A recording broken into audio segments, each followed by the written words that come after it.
So what we're going to do now is carry on with finding the general solution of a trigonometric equation. So just as a recap, in grade 11, we learned that we have two fundamental identities. Sine squared x plus cos squared x is equal to 1. That's the first one. The second one is sine x divided by cos x is equal to tan x.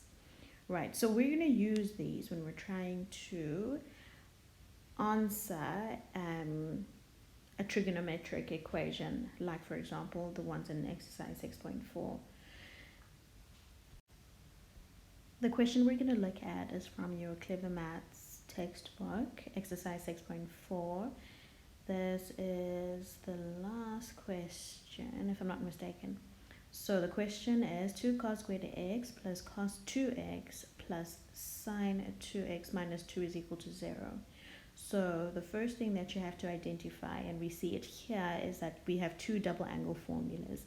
Now these double angle formulas are available on your formula sheet, whereas the fundamental identities are not on your formula sheet. So you'll need to know your fundamental identities when you go into your final exams.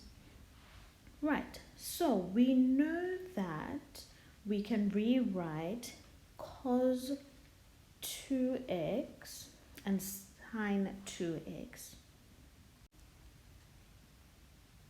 Something else that you would also need to rewrite for this particular question is the minus 2 here.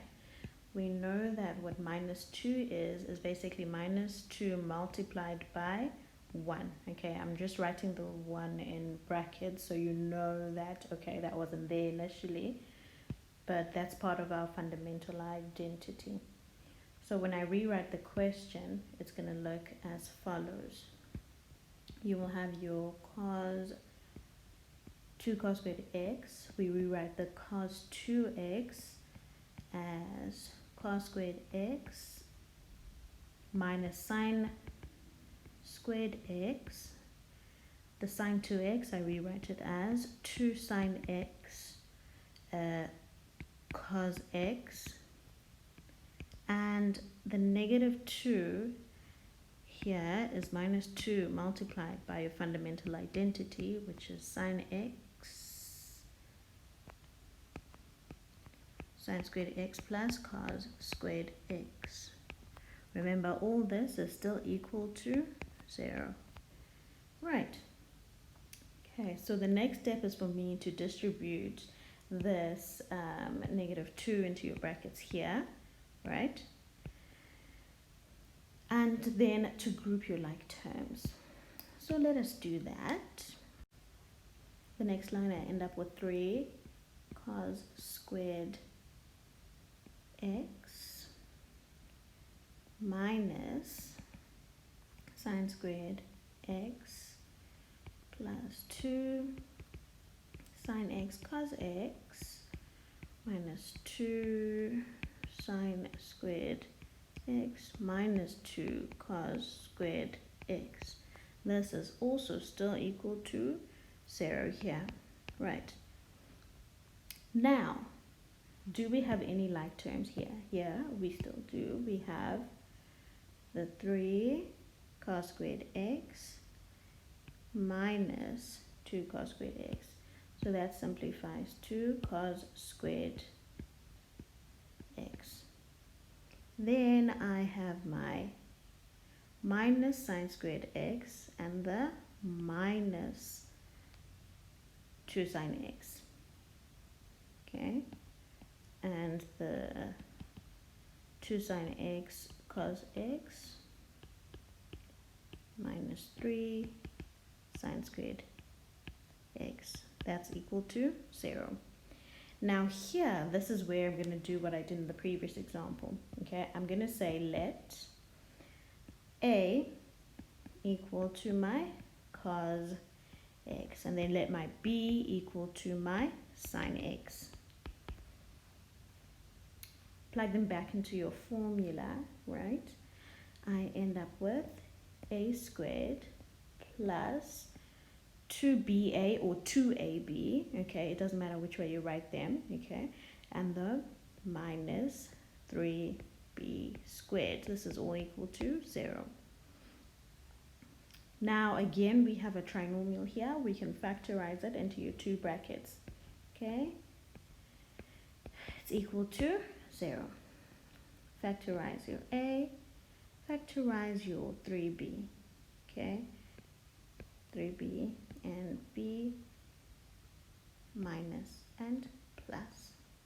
Right, so now I have a minus b, the first bracket is equal to 0. Okay, then the second one, a is equal to negative 3b. At this stage, I can then plug back in my actual values, which were cos x is equal to sine x.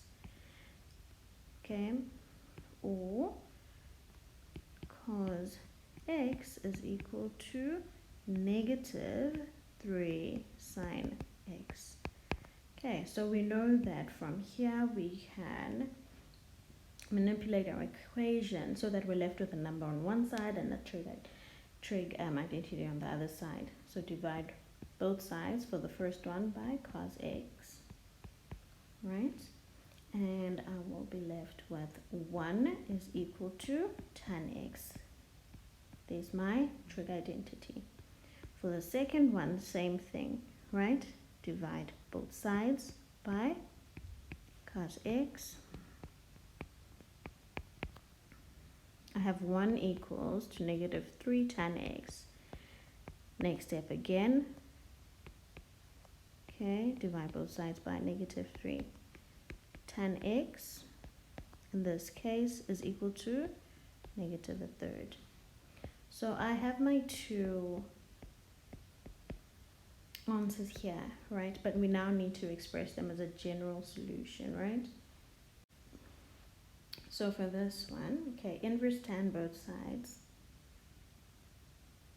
And I'm left with x equals inverse tan 1 plus, this time I'm going to use k multiplied by 180.